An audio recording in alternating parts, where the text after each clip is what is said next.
அதிகாரம் 21 வசனம் படிங்க. ఈ సంవత్సరంలో అన్ని ఆదివారం పూటానికి వచ్చిన మనోళ్ళంతా చేతులు ఎత్తండి. ఈ సంవత్సరంలో 2024 బేబీ అమ్మ కరెక్ట్ ఎత్తు బేబీ ఆమెకి మతి మారిపోయింది. ఊరు తెల్లే, వాళ్ళ పిల్లలు కూడా తెలియదంట. వాళ్ళ కొడుకు పోయిన క్రిస్మస్ రోజు వచ్చి అక్క మమ్మల్ని అంతా మర్చిపోయింది, మేమెవరు కూడా తెలియే. ఆమె బ్రతికిండేది సంఘం ఇంకా మీనింకానే. మీ పేరెత్తితే ఆమెకు జీవం వస్తుంది, సంఘం ఆలయం అంటే జీవం వస్తుంది. ఎట్లా పడి లేచి వస్తుందో తెలియదు. ఆమెకు ముందు నేను ఒక రోజైనా శనివారం వస్తా, ఆదివారం పొద్దున్న వస్తామంటే నాకు ముందే వచ్చి కూర్చొని ఉంటుంది. హల్లెలూయా. ఆ కొండల్ని గుట్టల్ని అంతా దాటుకొని ఆమెకి ఇప్పుడు మనం చెప్పేది కూడా ఏం అర్థం కాలే, భాష కూడా రాలే, నోరు కూడా మాటలు కూడా తడబడిపోయింది.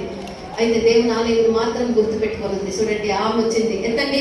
ఈ 2024 సంవత్సరము మొదట ఆదివారం నుండి ఈ ఆఖరి ఆదివారం వరకు ఎంతమంది వస్తారు? 2024 ವರ್ಷ ಮೊದಲನೇ ಭಾನುವಾರ ಮೊದಲುಗೊಂಡು ಈ ಕಡೆಯ ಭಾನುವಾರ ಈ 24ನೇ ವರ್ಷದ ಎಲ್ಲಾ ಭಾನುವಾರಗಳು ನಾನು ಆಲಯಕ್ಕೆ ಬಂದಿದ್ದೇನೆ. இந்த 2024ஆம் ஆண்டு ஜனவரி மாதம் முதலாம் அந்த ஞாயிற்றுக்கிழமை முதல் கொண்டு எல்லா ஞாயிற்றுக்கிழமை நான் ஆராதனைக்கு வந்திருக்கிறேன். எல்லா ஞாயிற்றுக்கிழமை ஆண்டவரை தொழுது கொண்டு நான் வந்திருக்கிறேன் என்று சொல்லுகிறவர்கள், ஏனென்றால் இதுதான் கடைசி ஞாயிற்றுக்கிழமை. வந்திருக்கிறேன் என்று சொல்லுகிறவர்கள் கைகளை உயர்த்துங்கள், చేతులు ఎత్తండి.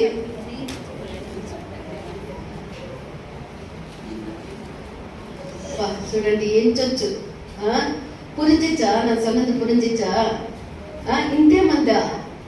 చూడ ఈరే కల్పనల్లి పిల్లలు మాత్రము నిజముగా ఈ అభిషేకం వాళ్ళకి జ్వరము, నేను విలేజ్కి పోయినప్పుడు దగ్గమని మంటకొని పండుకొని ఉన్నాడు. శనివారం నేను పోయింది, మనకి లేసేకి కూడా ఎత్తనం లేదు, స్తోత్రం చేసేకి కూడా ఎత్తనం లేదు. అయితే ఆదివారం పూటానికి వచ్చిండాడు. హల్లెలూయా. మనమైతే అక్కే వచ్చి చూసింది నాకు జ్వరం అని, నేను చెప్పకపోతే ఏం లే అని ఇంకా ఒక కమ్మడి కప్పుకొని పండుకొని హల్లెలూయా. వాడు లేచి వచ్చిండాడు. వాళ్ళు నిజముగా ఆ గ్రామానికి మనం వాళ్ళ సంవత్సరానికి ఒకసారి పోయాక మనకు అంత కష్టం. వాళ్ళు వారము అన్ని శనివారాలు కూడా వాళ్ళు తప్పకుండా వస్తారు. దేవుడు ఎంతగా వాళ్ళకి కృపనిచ్చే చూడండి. హల్లెలూయా, హల్లెలూయా. ఇక్కడ ఎవరు ఎత్తలేదే?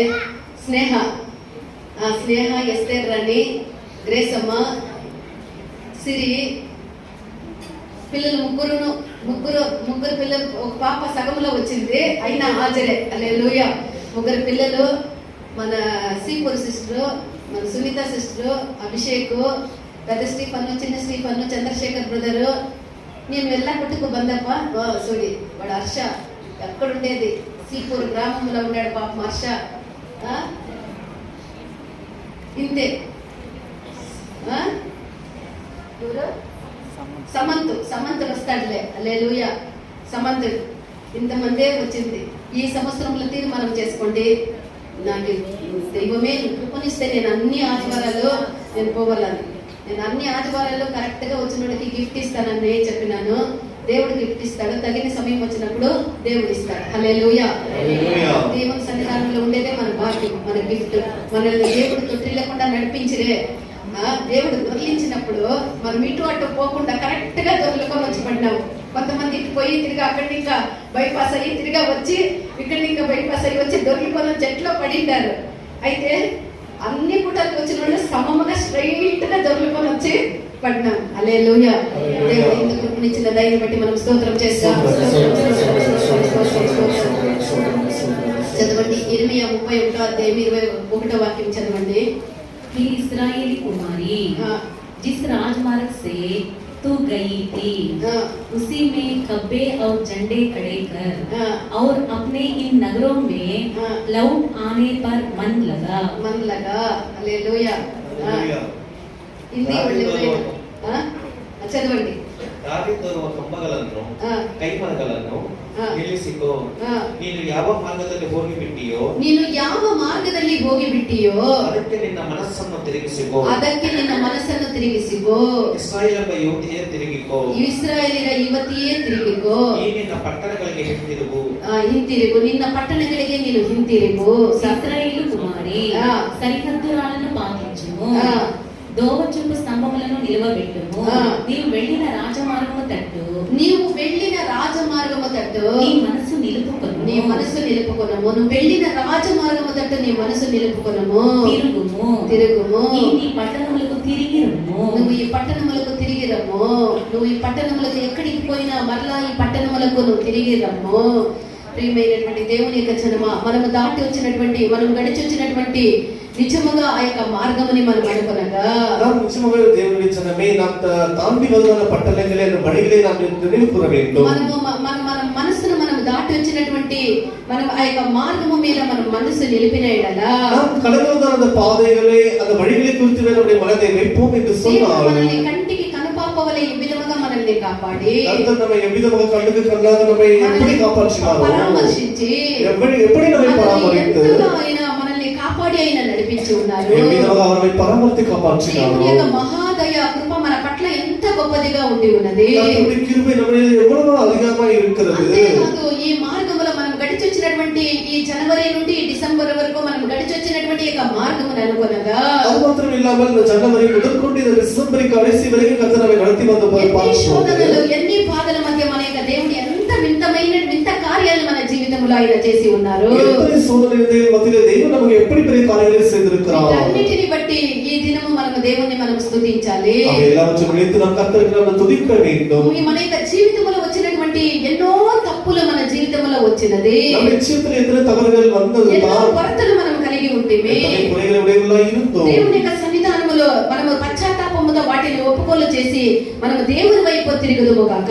దేవ సముద్రంలో మనం మనసవపట్టి మనం కర్తరుడి పక్కమై తిరుగుము ఈ సంవత్సరం యొక్క ఆఖరి యొక్క వారానికి మనం వచ్చి చేరుకొని ఉన్నాము. ఈ వర్షത്തെ కடைசி వారదిన వந்திருக்கிறோம். మనము ఈ సంవత్సరం యొక్క ఆఖరికి మాత్రమే కాకుండా దేవుని యొక్క రాకడకి కూడా మనం సమీపముగా వచ్చి ఉన్నాము. ఈ వర్షത്തെ కடைசிకి మాత్రమే ఇల్లాமல் కర్తరుడి வருகைக்கும் நெருக்கமாய் வந்திருக்கிறோம். కావున మన జీవితాన్ని మనం పరిశీలించి చూసుకోవాలి. మన జీవితాన్ని పరిశోధించి பார்க்க வேண்டும். ఇది మన జీవితాన్ని శుద్ధీకరించుకునేటువంటి దినములై ఉన్నది. ఇది మన జీవితాన్ని శుద్ధీకరించే వేண்டிய நாட்களாய் இருக்கிறது. కీర్తనకర్త అయినటువంటి దావీదు ఏమంటూ ఉన్నాడు? సంగీతకారుడు దావీదు என்ன சொல்லுகிறார்? 139వ కీర్తన 23 24వ కీర్తనలో 139వ సంగీతం 23 24 వచనங்களிலே ఏమంటూ ఉన్నాడు? చదవండి.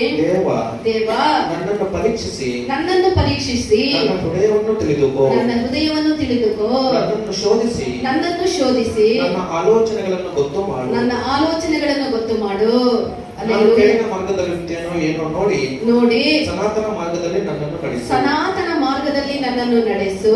దేవా నన్ను పరిశోధించి నా హృదయమును తెలుసుకొనుము. దేవా నన్ను పరిశోధించి నా హృదయమును తెలుసుకొనుము. నన్ను పరీక్షించి నా ఆలోచనలను తెలుసుకొనుము. నా ఆలోచనలను తెలుసుకో. నీకు ఆయాసకరమైన మార్గము నా ఇందున్నదేమో అని చూడుము. నీకు ఆయాసకరమైనటువంటి మార్గములు నా యందు ఉన్నదేమో అని చూడుము. నిత్య మార్గమున నన్ను నడిపించుము. నీతి మార్గములో నన్ను నడిపించుము. தேவனே என்னை ஆராய்ந்து என் இருதயத்தை அறிந்து கொள்ளும். என்னை சோதித்து என் சிந்தனைகளை அறிந்து கொள்ளும். என் சிந்தனைகளை அறிந்து கொள்ளும். வேதனை உண்டாக்கும் வழி என்னிடத்தில் உண்டோ என்று பார்த்து வேதனை உண்டாக்குற வழி என்னிடத்தில் உண்டோ என்று பார்த்து నిత్య వழிలో என்னை நடத்தும். నిత్య వழிలో కీర్తనకర్త ఎంత బాగా చెప్తూ ఉన్నాడు. వేదనకరమైనటువంటి నిన్ను ఆయాసపరిచినటువంటి నిన్ను దుఃఖపరిచినటువంటి నిన్ను బాధపరిచినటువంటి ఆ యొక్క మార్గములో నా యొద్ద నుండి తీసివేసి నీ మార్గములో నీ నీతి మార్గములో నీ సనాతన మార్గములో నన్ను నడిపించని కీర్తనకర్త దావీదు అన్నట్టు మనము కూడా ఇదే ఒప్పుకోలు ఈ సంవత్సరం యొక్క ఆఖరికి వచ్చినటువంటి మనము ఆఖరి ఆదివారములో ఇదే ఒప్పుకోలు దేవుని యొక్క సన్నిధానములో మనం చేయుదుము గాక. கர்த்தாவே என்னை ஆராய்ந்து அறிந்து என்னுடைய இதயத்தை அறிந்து கொள்ளும். என்னை சோதித்து அறிந்து என்னுடைய இதயத்தை அறிந்து கொள்ளும். பிறகு வேதனை உண்டாக்குற வழி இருக்கிறதோ సంగీతకారుడు దావీదు சொல்லுகிறார். ఈ వాక్యము ద్వారా మనము దేవునికి ఆయాసపరిచినటువంటి మార్గము మనము దేవుని ప్రయాసపరిచినటువంటి మార్గములో ఆయన ఎందు మనము మన ఎందు ఆయన దుఃఖపడినటువంటి కార్యములు ఉన్నదో ఏమో అని మనల్ని పరిశోధించి ఇతరుల్ని పరిశోధించి చూసేది కాదు, మనల్ని పరిశోధించి మనం చూడాలి. கடந்து வந்த பாதையிலே கர்த்தரை அவிதமாக வேதனைக்குள்ளாக்குற வழி நம்ம இருக்கிறதோ அப்படிப்பட்ட காரியம் இருக்கிறதோ என்று நாம் மற்றவர்களை பார்க்காமல் நம்மளே அப்படி காரியம் இருக்கிறதோ என்று நாம் அதை அறிய வேண்டும். మనం దాని కొరకు మనం పశ్చాత్తాపపడాలి. அதை அறிந்து பிறகு அதுக்கு మనస్సవపడ வேண்டும். మనం దేవుని యొక్క సన్నిధానంలో ఒప్పుకోలు చేయాలి. దేవ సముద్రத்தில் அறிக்கை பண்ண దేవా வேண்டும். నన్ను శుద్ధీకరించమని దేవుని యొక్క పాదాలను పట్టుకొని మనం ప్రతిమాలిపోవాలి.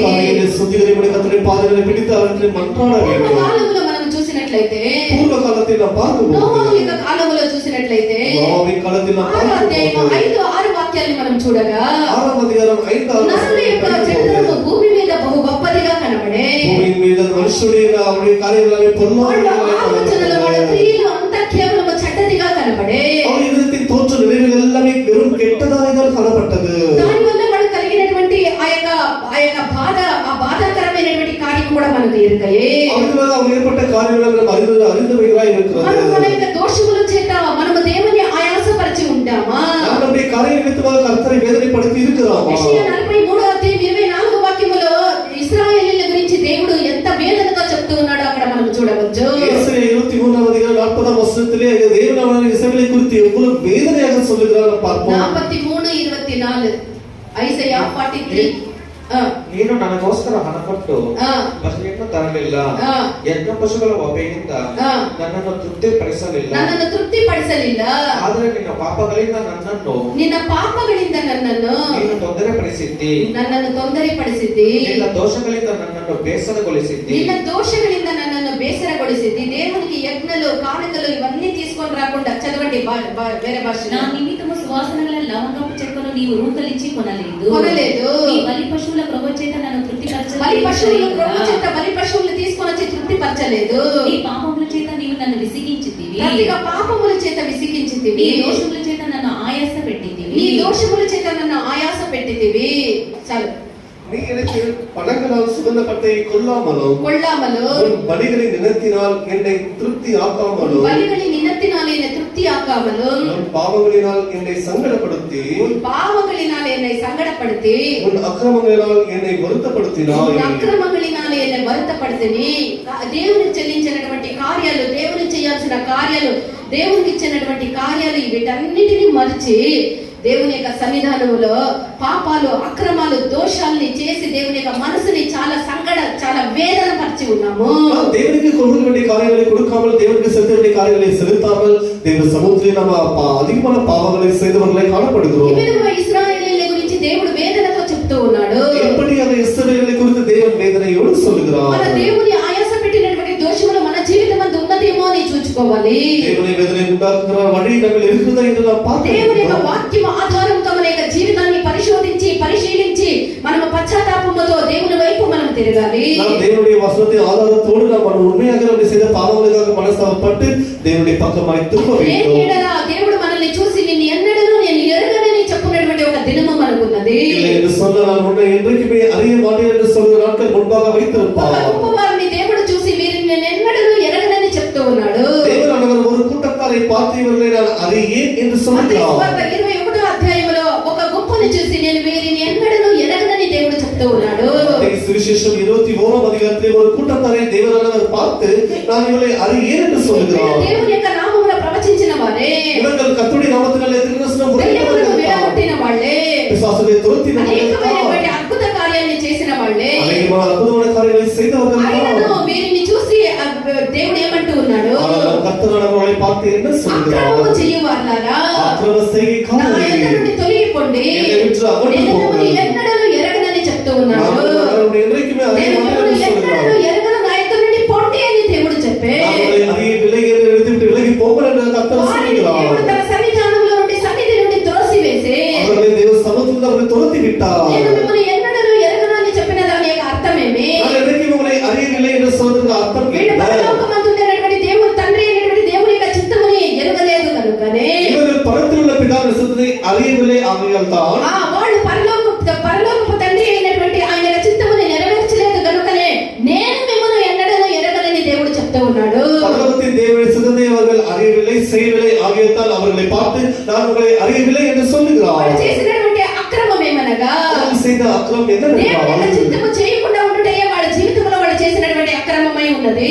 சித்தத்தை அறிந்ததை செய்யாமல் இருந்ததே அவர்கள் செய்த அக்கிரமமாய் இருந்தது. ప్రభు యొక్క నామములో ఎన్ని కలిగి ఉన్ననో కూడా ప్రభువు의 నామములో ఎత్తని ఉడైయున్నాయి இருந்தாலும் దేవుని చిత్తము చేయనేడగా சித்தத்தை செய்யாமல் இருக்கும்போது అక్రమము చేయవారుగా ఎంచబడదుము. அவருடைய பார்வையில் அக்கிரமம் செய்கிறது போல நாம் காணப்படுவோம். దేవుని యొక్క హృదయముని ఆయాసపరిచిన వాడముగా ఉంటుము. దేవుని హృదయத்தை దుఃఖపరిచినవారుగా కాணப்படுவோம். అలాంటి వాడి యొక్క అంతమైనది చాలా నిత్య వేదనగా ఉంటును. அப்படிப்பட்டவருடைய முடிவு மிகவும் வேதனைக்குரியதாக இருக்கும். దేవుని యొక్క చిత్తము ఏమై ఉన్నదో கர்த்தருடைய சித்தம் என்னவாய்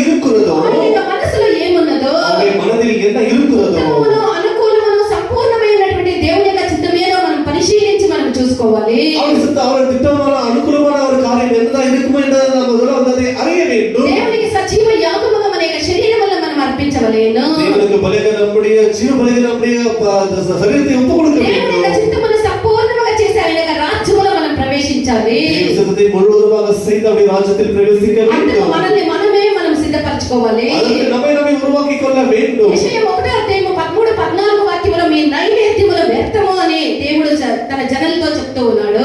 యేసయ్యా 13-14 వచనத்தில் உங்களுடைய பலிகள் எல்லாமே எனக்கு வீணாக இருக்கிறது என்று கர்த்தர் சொல்லுகிறார்.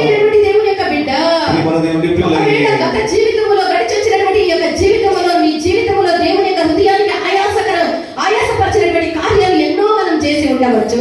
ஒருவேளை கடந்து வந்த பாதையில் நாம் கர்த்தருக்கு வேதனை உண்டாக்குற வழிகளை பல காரியங்களை நாம் செய்திருக்கலாம்.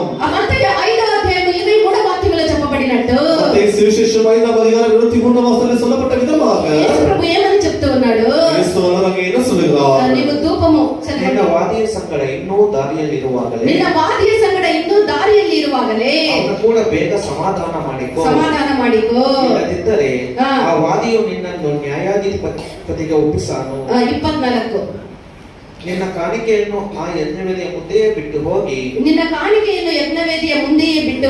ಮೊದಲು ನಿನ್ನ ಸಹೋದರನ ಸಂಗಡ ಒಂದಾಗು. యజ్ఞవేదియ ముందే నువ్వు ధూపము వేయటకు ఆ ధూపము దగ్గరికి నీ ప్రార్థన చేయటకు నువ్వు ఆ ధూపం వేది దగ్గరికి వచ్చుటకు ముందే ఆಮೇಲೆ ಬಂದು ನಿನ್ನ ಕಾಣಿಕೆಯನ್ನು ಕೊಡು. నువ్వు సమాధాన పడి తర్వాత వచ్చి నీ కాணிకని చెల్లించమని దేవుడు చెప్తూ ఉన్నాడు. அவிதமாக பலிபீடத்திலே நாம் காணிக்கை செலுத்துவதற்கு முன்பாகவே நாம் அந்த பலிபீடத்திலே காரியத்தை அங்கே దేవుని యొక్క బిడ్డ, నువ్వు దేవునికి ప్రియముగా ఉన్నావా లేదా హేయముగా ఉన్నావా? ఈ దినమందు ఈ సంవత్సరం యొక్క ఆఖరి యొక్క ఆదివారములో నీ జీవితాన్ని నీ హృదయాన్ని నువ్వు పరిశీలించి చూసుకోవాలి. நாம் கர்த்தருக்கு பிரியமா இருக்கிறோமா இல்லை என்பதை குறித்து இந்த வருஷத்தின் கடைசி ஞாயிற்றுக்கிழமை தானே தேவ சமூகத்தில் நாம் பரிசுத்த பார்ப்போமாக. 18 వాక్యాన్ని మనం చూడగా 66 సంగీతం 18 వచనం படிக்கும்போது నా హృదయములో నేను పాపమును లక్ష్యము చేసిన ఎడల ప్రభు నా మనవి వినకపోవును. పాపముని లక్ష్య పెట్టిన ఎడల ప్రభు నా మనవిని వినకపోవును. ನಾನು ಕೆಟ್ಟತನದ ಮೇಲೆ ಮನಸ್ಸಿಟ್ಟಿದ್ದರೆ ಸ್ವಾಮಿಯು ನನ್ನ ವಿಜ್ಞಾಪನೆಯನ್ನು ಕೇಳುತ್ತಾ ಇದ್ದಿಲ್ಲ. నా హృదయమందు నేను చెడు దానిపైన మనసు ఉంచి ఉన్నట్లయితే నా ప్రార్థనని దేవుడు ఆలకించి ఉండేవారు కాదు. இருதயத்திலே அக்கிரம சிந்தைகளை கொண்டிருப்பேன் என்று சொன்னால் கர்த்தருடைய வார்த்தைகளுக்கு செவி கொடுத்திருக்க மாட்டார். మనము దేవునికి ఆయాసపరిచినటువంటి దేవునికి ఇష్టం లేనటువంటి కార్యాలను మన యొద్ద నుండి మనం తొలగించాలి. கர்த்தருக்கு பிரியமில்லாத அவருக்கு வேதனை கொடுக்கிற காரியங்கள் எல்லாவற்றையும் நம்ம விட்டு விலக்குவோமாக. దేవుని సన్నిధిలో కన్నీటితోనూ రోదనతోనూ విజ్ఞాపనలతోనూ మనము దేవుని యొక్క కాలములో కడసి దినాల్లో మనము దేవుని యొక్క సన్నిధానంలో విరిగి నలిగినటువంటి హృదయంతో కన్నీటితో ఏడుపుతో మన జీవితాన్ని శుద్ధీకరించమని మనం దేవుణ్ణి అడగాలి. தேவ சமூகத்திலே வருஷத்தின் கடைசியிலே நாம் மனசாவப்பட்டு நாம் செய்த காரியங்களுக்காக மனசாவப்பட்டு அதிக வேதனையோடு தேவனிடத்தில் அறிக்கை பண்ணி எல்லாத்தையும் விட்டு விடுவோமாக. 17:28 వాక్యంలో లోతు దినముల్లో జరిగినట్టుగా అని మనం చూస్తూ ఉన్నాము. லூகாஸ் சுவிசேஷம் 17:28 வசனத்திலே அந்த லோத்துவின் நாட்களில் நடந்தது போலவே இப்பொழுது நடக்கும் என்ற வசனம் சொல்லுகிறது. ಲೋತನ ದಿವಸಗಳಲ್ಲಿ ನಡೆದ ಪ್ರಕಾರ ನಡೆಯುವುದು. ಅವರು ಊಟ ಮಾಡುತ್ತಿದ್ದರು, ಕೊಡುತ್ತಿದ್ದರು, ಮಾರುತ್ತಿದ್ದರು, ನೆಡುತ್ತಿದ್ದರು, ಕಟ್ಟುತ್ತಿದ್ದರು. ಆದರೆ ಲೋಟನು ಸೊದೋಮ್ ಊರನ್ನು ಬಿಟ್ಟು ಹೋದ ದಿವಸದಲ್ಲಿ ಆಕಾಶದಿಂದ ಬೆಂಕಿ ಗಂಧಕಗಳು ಸುರಿದು ಅವರೆಲ್ಲರನ್ನು ನಾಶ ಮಾಡಿದವು. వాళ్ళ యొక్క దోషము ఆ యొక్క సొదొమ గొమొర పట్టణం యొక్క దోషము మిక్కిలి గొప్పదిగా ఉన్నందున இடிதுவாக அந்த லோத்துவின் நாட்களிலே அந்த சோதோம் பட்டணத்தின் அக்கிரமம் மிகுதியாக நிமித்தமாக అగ్ని చేత కాల్చేదానికి దేవుడు సిద్ధంగానే ఉన్నది. அந்த தேசத்தை தேவன் அக்கினியால் சுட்டரிக்க வேண்டும் என்று சித்தம் கொண்டிருந்தார். ఆ లోతు దినములో జరిగినట్టే మనిషి కుమారుని యొక్క రాకడ దినములో జరుగునని మన హెచ్చరికగా మనకి ఇవ్వబడుతూ ఉన్నది. லோத்துவின் நாட்களில் நடந்தது போலவே மனுஷகுமாரன் நாட்களில் நடக்கும் என்று வசனம் சொல்லுகிறது. దోషముల నిమిత్తము మన అక్రమముల నిమిత్తము మన అతిక్రమముల నిమిత్తము మనం రోధించి మనం ఏడ్చి బహు దుఃఖముతో మనము మన యొక్క ఆత్మని కాపాడమని మనం దేవుని పాదాల దగ్గర మనం పడి ఉండాలి. நாம் செய்த பாவங்களுக்காக தோஷங்களுக்காக நம்ம மீறுதல் நிமித்தமாக கர்த்தருடைய சமூகத்திலே அவருடைய பாதத்தை பிடித்து நாம் மன்றாட வேண்டும். మన కొరకు, మన పిల్లల కొరకు, మన కుటుంబం కొరకు, మన సంఘం కొరకు మనం రోధించి మనం ఏడ్చేటటువంటి కాలం ఇది. நம்முடைய குடும்பத்துக்காக, நம்முடைய பிள்ளைகளுக்காக, நமக்காக, நம்முடைய சபைக்காக நாம் எல்லா கர்த்தருடைய பாதத்தை பிடித்து நாம் அதரை அழுக வேண்டிய நாட்கள் இருக்கிறது. నిర్భయముగా నిశ్చింతగా లోకాన్ని అనుభవించి సంతోషంతో మన విచ్చలవిడిగా మనకి ఇష్టం వచ్చినట్లు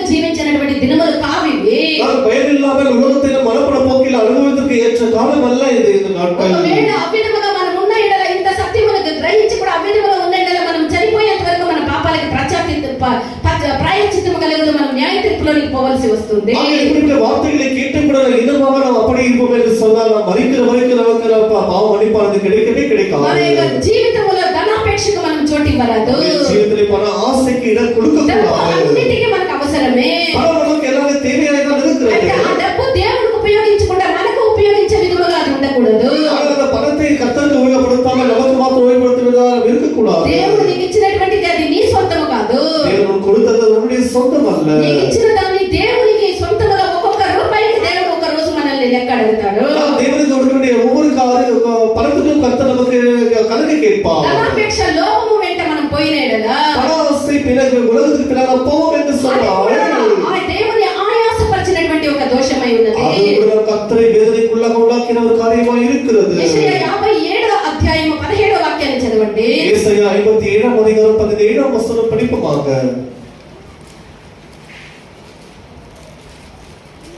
వారు లోకం వలన కలిగిన దోషమును బట్టి నేను ఆగ్రహపడి వారిని కొట్టి తిని నేను నా ముఖము మరుగు చేసుకుని కోపించి తిని. దేవుడు వాడిని మరుగు చేసుకుని వాడిని కొట్టి ఉన్నారని ఇక్కడ మనం చూస్తూ ఉన్నాము. దేవుడు అనగా అతని ముఖத்தை మరితుకుండా అడిగితాడు. దేవుని ఆయాసపరచుటకు మనం చోటు ఇవ్వకుండా మనం జాగ్రత్త కలిగి ఉంటాము. ఆగే కర్తరి దుఃఖపడుతుబడికి మనం ఇడం கொடுக்காமல் இருப்போமாக. ఎందుకనగా 1 తిమోతి 6వ అధ్యాయం 10వ వాక్యములో ஏனென்றால் 1 తిమోతియు 6వ అధ్యాయం 10వ వచనத்திலே ಸಕಲ ವಿಧವಾದ ಕೆಟ್ಟತನಕ್ಕೆ ಮೂಲವಾಗಿದೆ. ಹಣದಾಸೆಯು ಸಕಲ ವಿಧವಾದ ಕೆಟ್ಟತನಕ್ಕೆ ಮೂಲವಾಗಿದೆ. ధనాపేక్ష సకల విధమైనటువంటి కీడులకు మూలము. దేవుని కూడా మర్చిపోయే విధముగా చేయను. பணஆசை எல்லா தீமைக்கும் வேறா இருக்குது. ஆகிய கர்த்தரை கூட மறப்பதற்கு அது ஆலகமமை மாற்றிவிடும். ఆకాను గేహాజీ ఇస్కరియోతు యూదా దేమా ఇటువంటి వారు ఇలాంటి ఆశ ఇచ్చల వల్ల తమను తామే పాడు చేసుకున్నట్టు నానా విధములైనటువంటి బాధలతో వీళ్ళు కష్టపడినట్టు వేదములో మనం చూడగలము. ஆகான் இப்ரகு గేహాజీ இந்த యూదా ఇస్కరియోతు இப்படிப்பட்ட இவரெல்லாம் கூட இந்த பணஆசையாலே தன்னுடைய జీవితాన్ని నష్టపడుతూ కొన్నారని మనం பார்க்கிறோம். ఇలాంటి కార్యములో కూడా మనం దేవునికి జాగ్రత్తగా ఉండాలి. இப்படிப்பட்ட காரியங்களில் நாம் மிகவும் ஜாக்கிரதையாக இருக்க வேண்டும். మన యొక్క హృదయం యొక్క తలంపులు కూడా మనం జాగ్రత్తగా ఉండాలి. హృదయத்தின் నీవులు కూడా కర్తருக்கு జాగ్రత్తగా இருக்க வேண்டும். నోవహు కాలములో నరుల యొక్క హృదయమైనది బహు చెడ్డదిగా ఉండే, వాళ్ళ ఆలోచనలు కూడా చెడ్డదిగా ఉండే. நோவா நாட்களில் வாழ்ந்த ஜனங்களுடைய நினைவுகள் தோற்றத்தை பார்க்கும்போது மிகவும் பொல்லாததாய் காணப்பட்டது. కీర్తనకర్త ఏమంటూ ఉన్నాడు? సంగీతకారుడు என்ன சொல்றார்? కీర్తన మొదటి 2 వాక్యములో 139వ సంగీతం మొదటి 2 వచనத்திலே యెహోవానే నీవు నన్ను పరిశోధించి తెలుసుకొని ఉన్నావు. నేను కూర్చుంటుట నేను లేచుట నీకు తెలియను. నాకు తలంపు పుట్టక మునుపే నీవు నా మనసు గ్రహించు. నాకు తలంపు పుట్టక మునుపే నా మనసు గ్రహించి ఉన్నావు. ఈ విధముగా ఈ యొక్క నా యొక్క హృదయాన్ని నా జీవితాన్ని పరిశీలించి నన్ను శుద్ధీకరించి నీకు ఆయాసకరమైనటువంటి కార్యాలు ఎంతన్నదేమో అని చెప్పేదానికి ముందే నువ్వు నా హృదయాన్ని నా తలంపుల్ని నువ్వు బాగుగా తెలుసుకొని ఉన్నావని కీర్తనకర్త చెప్తూ ఉన్నాడు. கர்த்தாவே உம்மை வேதனை உண்டாக்குகிற வழி என்னில் இருக்கிறதோ என்று அதை சொல்வதற்கு முன்பாகவே கர்த்தாவே என்னுடைய உட்கார்தலையும் எழுந்ததையும் என்னுடைய வாயிலிருந்து வார்த்தை வருவதற்கு முன்பு எல்லாத்தையும் அறிந்திருக்கிறேன் என்று இந்த சங்கீதக்காரன் சொல்கிறார். ఆంతర్యముని అతని యొక్క హృదయం యొక్క తలంపుని ఆలోచనని మోహల్ని అన్నిటినీ దేవుడు బాగుగా తెలుసుకున్న వారై ఉన్నారు. మనుషుల నియమங்கள் తోచங்கள் அவருடைய செய்கைகள் அவர் எல்லாவற்றையும் அவர் செய்வதற்கு முன்பாகவே கர்த்தர் அறிந்திருக்கிறார். మనిషి యొక్క హృదయం యొక్క తలంపు ఎలా ఉంటుందో అలాగే అతను ఉండదని సామెతలు 23వ అధ్యాయం 7వ వాక్యంలో మనం చూస్తూ ఉన్నాము. మనుషుల నియమங்கள் எப்படி ఉందో அப்படியே அவருடைய நிகழ்வு இருக்கும் என்று நீதிமொழிகளிலே நாம் படிக்கிறோம். కావున మన యొక్క హృదయం యొక్క ఆలోచనల తలంపుల గురించి మనం జాగ్రత్త గలవారముగా ఉండాలి. హృదయத்தின் నియమల గురించి జాగ్రత్తగా ఎందుకనగా మన యొక్క తలంపు రాత్రి మనం విన్నట్టు అది మాటగా మారుతుంది. ஏனென்றால் நாம் ராத்திரி கேட்ட உபதேசத்தின்படி நம்முடைய நினைவுகளே நம்முடைய வார்த்தைகளாக மாறும். ఆ వార్త అలవాట్లుగా మారుతుంది. அந்த வார்த்தை நடக்கையாக ఆ மாறும். అలవాట్లు ఒక స్వభావంగా మారుతుంది. அந்த ஒரு நடத்தை நமக்கு சுபாவமாக மாறிவிடும். మన యొక్క జీవితాన్ని నిర్ణయించేది. அந்த சுபாவம் தான் நம்முடைய ஜீவித்தை நிர்ணயிப்பதா இருக்கும். దేవుని అడ్డగించినటువంటి దేవుని యొక్క జ్ఞానాన్ని దేవుని యొక్క క్రియలను అడ్డగించే ప్రతి ఒక్క కార్యాన్ని మనం చేపట్టి దేవునికి మనం లోబర్చాలి. கர்த்தருக்குள்ள போவதற்கு தடையாக எல்லாவற்றையும் சிறைப்பிடித்து நாம் அதை விட்டு விலக வேண்டும். వ్యర్థమైనటువంటి తలంపుల్ని మనం ద్వేషించాలి. வீணான சிந்தனையை விட்டு நாம் விலக வேண்டும். దేవుని యొక్క వాక్యముని మన యొక్క హృదయంలో నింపుకోవాలి. கர்த்தருடைய வசனத்தை நம்ம இதயத்திலே நிரப்பிக் ఆ கொள்ள వాక్యముని வேண்டும். హృదయంలో నింపుకొని నింపబడినటువంటి యొక్క హృదయాన్ని జాగ్రత్తగా కాపాడాలి. ஆகையால் அந்த இதயத்தில் நிரப்பப்பட்ட வார்த்தைகளை மிகவும் ஜாக்கிரதையை பாதுகாத்துக் கொள்ள మనం வேண்டும். ఎల్లప్పుడూ దేవుని మహిమపరిచేవాళ్ళముగా ఉండాలి. எப்பொழுதும் கர்த்தரை மகிமைப்படுத்துவர்களாய் இருக்க வேண்டும். మనము దేవుని ఎప్పుడు మనము ఆయన్ని స్తుతించేటటువంటి వారముగా ఉండాలి. எப்பொழுதும் கர்த்தரை துதிக்கிறவர்களாய் இருக்க வேண்டும். మన మాట విషయంలో కూడా మనం జాగ్రత్త గల వారమై ఉండాలి. நம்முடைய வார்த்தையின் விஷயத்திலே கர்த்தருக்கு ஜாக்கிரதையாக இருக்க வேண்டும். 17వ వాక్యాన్ని మనం చూసినట్లయితే మలాకి 2:17 మలాకి 2:17 వచనం படிப்போமாக. మీ మాటల చేత మీరు యెహోవాను ఆయాస పెట్టుచు నీ మాటల చేత నువ్వు యెహోవాను ఆయాస పెట్టుచు దేని చేత ఆయనను ఆయాస పెట్టుచున్నామని మీరు అడుగుచున్నారే. దేని చేత నేను ఆయాస పరిస్థితి నేను అడుగుచు ఉన్నావే. యెహోవా దృష్టికి మంచివారు, వారి యందు ఆయన సంతోషపడును. లేక న్యాయకర్తయగు దేవుడు ఏమాయను అని చెప్పుకొనుట చేతనే మీరు ఆయనను ఆయాస పెట్టుచున్నారు. ప్రియమైనటువంటి దేవుని యొక్క జనమా, ప్రియమైన దేవుని హృదయమును ఆయాసపరచువంటి మాటలు మన జీవితంలో ఉన్నదా? கர்த்தரை வேதனைக்குள்ளாக்குகிற அப்படிப்பட்ட வார்த்தைகள் நம்முடைய ஜீவிதத்தில் இருக்கிறதா? దేవుడు నిన్ను నడిపించే మార్గములో నీ మాటల చేత దేవుని ప్రశ్నలు అడిగి దేవుని ఆయాసపరుస్తూ ఉన్నావా? கர்த்தரை உன்னை நடத்துகிற வழியிலே கர்த்தரை நீ கேள்வி கேட்டு நீ அவரை வேதனைக்குள்ளாக மாற்றுகிறாயா? దుఃఖపరుస్తూ ఉన్నావా? அவரை துக்கப்படுத்துகிறாயா? పోల్చుకొని చెడు చేయవారు నాకంటే బాగున్నారు, నేను ఇంత మేలు చేసిన జీవితం ఇట్లున్నదే అని వలపస్తూ ఉన్నావా? தீமை செயல்களை பார்த்து நான் இவ்வளவு நன்மை செய்தவருடைய ஜீவன் எப்படி இருக்குது என்று நீ அமிதமாக நீ புலம்பிக் கொண்டிருக்கிறாயா? దేవుని ప్రేమించే వారికి సమస్తం ఆయన మేలు కొరకు చేసే దేవుడు అని నువ్వు ఎంతగానో ఒప్పుకొనడం లేదు. கர்த்தரை நேசிக்கிறவர்களுக்கு சகல நன்மைக்கு எதுவாக நடக்கிறது என்று எதை நீ அறிக்கை பண்ணாமல் இருக்கிறாய்? ఎందుకు దేవుని మనం దుఃఖపరుస్తూ ఉన్నాము? எதற்கு கர்த்தரை துக்கப்படுத்திக் கொண்டிருக்கிறோம்? మన జీవితము మన మాటలు దేవునికి ఆయాసకరంగా ఉంటే మనం ఇప్పుడే మనల్ని తగ్గించుకొని దేవుని యొక్క సన్నిధానంలో శుద్ధీకరించుకోవాలి. நம்முடைய வார்த்தைகள் கர்த்தரை துக்கப்படுத்துகிறதா இருக்கும் என்று சொன்னால் இப்போதே நம்ம தேவனிடத்தில் மனஸ்தாபப்பட்டு நம்ம வார்த்தைகளுக்காக மன்னிப்பு கேட்போமாக. నడిపించినటువంటి దేవుడు ఆయన ఒక ఉద్దేశంతోనే మనల్ని నడిపిస్తూ ఉన్నాడు. நம்மை நடத்துகிற தேவன் ஒரு உத்தேசத்தோடு தான் நம்ம எல்லாரையும் நடத்துகிறார். దీన మనసుతో మనం అంగీకరించి ఆయన యొక్క సంకల్పం చొప్పున పిలువబడిన వారికి సమస్తము మేలు కొరకే జరుగుతూ ఉన్నదని మనం విశ్వసించాలి. ஆகியதை தாழ்மையான மனதோடு நம்ம ஏற்றுக்கொண்டு கர்த்தரால் அழைக்கப்பட்டவர்கள் தீர்மானத்தின்படி அழைக்கப்பட்டவர்களுக்கு தேவனானவர் சகல நன்மைக்கு எதுவாக தான் நடத்துகிறார் என்று நாம் அறிய வேண்டும். మన మాటల గురించి మనం జాగ్రత్త గలవారమై ఉండాలి. வார்த்தைகளை குறித்து எச்சரிக்கையாக இருக்க మన శరీర வேண்டும். స్వభావాల గురించి మనం జాగ్రత్త కలిగిన వాళ్ళముగా ఉండాలి. శరీర స్వభావం குறித்து ఎచ్చరిக்கையாக இருக்க வேண்டும். మనం ఎన్నో సార్లు దేవుని యొక్క పరిశుద్ధాత్మను దుఃఖపరిచిన వాళ్ళముగా కనబడుతూ ఉన్నాము. எத்தனையோ முறை பரிசுத்தாவியானவரை துக்கப்படுத்தினவர்களாய் காணப்படுகிறோம். ఇశ్రాయేలీయులు దేవుని మీద తిరుగుబాటు చేసినందువల్ల இஸ்ரவேல் ஜனங்கள் தேவனுக்கு தன்னுடைய முகத்திலே காட்டினார்கள். వారు దేవునికి శత్రువులుగా మారిరి. அவர்கள் கர்த்தருக்கு சத்துருவாக மாறினார்கள். పాతాళములో జీవిస్తూ ఉండేటువంటి మన విషయంలో ఆయన మన కనికరము కలిగినటువంటి దేవుడై ఉన్నారు. அவர்கள் கிருபை காலத்தில் வாழ்ற நமக்கு கர்த்தர் கிருபையாய் நம்ம நாட்களை మన கொடுத்திருக்கிறார். శరీర స్వభావాన్ని పరిశుద్ధాత్మ ద్వారా ఆ శరీర స్వభావాన్ని మనం చంపాలి. பாருங்கள் சரி அவருடைய கிருபையினால சரீர சுபாவத்தை நாம் அழிக்க வேண்டும். మనం దుఃఖపరిచేటువంటి కార్యాలు మనం చేయకూడదు. அவரை துக்கப்படுத்துகிற காரியத்தை நாம் செய்யக்கூடாது. విగ్రహారాధనకు మనం చోటు ఇవ్వరాదు. நம்முடைய ஜீவிதத்திலே விக்கிரக ஆராதனைக்கு இடம் கொடுக்கக்கூடாது. చెప్పుకున్నప్పుడు ఏమంటూ ఉన్నాడు? సంగీతకారன் சொல்லுவது என்ன 16వ சொல்லுகிறார்? కీర్తన 4వ వాక్యాన్ని చదవండి. 16వ సంగీతం 4వ వచనం படியுங்கள். ಇತರ ದೇವತೆಗಳನ್ನು ఇతర దేవతಗಳನ್ನು ಅವಲಂಬಿಸಿದವರಿಗೆ ಬಹಳ ಕಷ್ಟ ನಷ್ಟಗಳು ಅವಲಂಬಿಸಿದವರಿಗೆ ಬಹಳ ಕಷ್ಟ ನಷ್ಟಗಳು ಸಂಭವಿಸುವವು. ಸಾಕು. ಇತರ ದೇವತೆಗಳನ್ನು ಹಿಂಬಾಲಿಸಿದವರಿಗೆ ಅನೇಕ ಕಷ್ಟ ನಷ್ಟಗಳು ಉಂಟಾಗುತ್ತವೆ. అన్ని దేవతలను பின்பற்றுபவருக்கு அநேக கஷ்டங்கள் நஷ்டங்கள் ஏற்படும். మనం అన్య దేవతల్ని మనము విగ్రహారాధన మనం చేయకూడదు.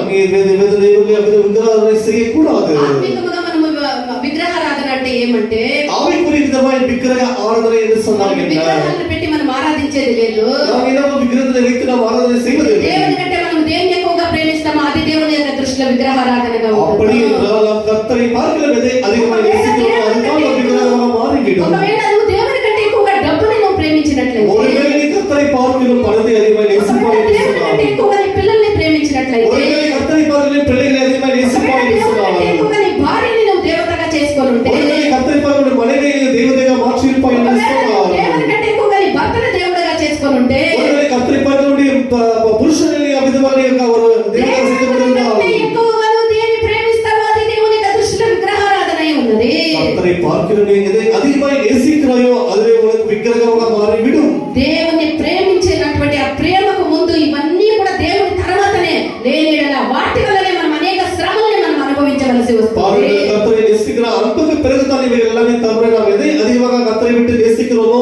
அவைகளே உலகம் நமக்கு தீங்காக மாறிவிடும். దాని నిమిత్తము మనం అనేక విధమైనటువంటి శ్రమలకు మనం లోనవుతాము. அது நிமித்தமாக பல வேதனைக்குள்ளாக நாம் மாறி போயிடுவோம். సాలమోను జీవితంలో చేసినటువంటి కార్యము కూడా అదే. சாலமோன் தன்னுடைய జీవితంలో செய்த காரியம் మన இதுதான். స్త్రీని మోహించి అతడు అనేక భార్యల్ని చేసుకున్నందువల్ల అతని యొక్క హృదయము దేవుని ప్రేమ నుండి వాళ్ళు త్రిప్పివేసిరి. அவர் அநேக ஸ்திரீகளை நேசித்து அநேக திருமணம் செய்த நிமித்தமாக அவர்கள் எல்லாமே அவரை கர்த்தரை விட்டு ఇంత జ్ఞానము திருப்பி పొందినటువంటి సాలమోను దేవుని వదిలిపెట్టి తన దేవతల్ని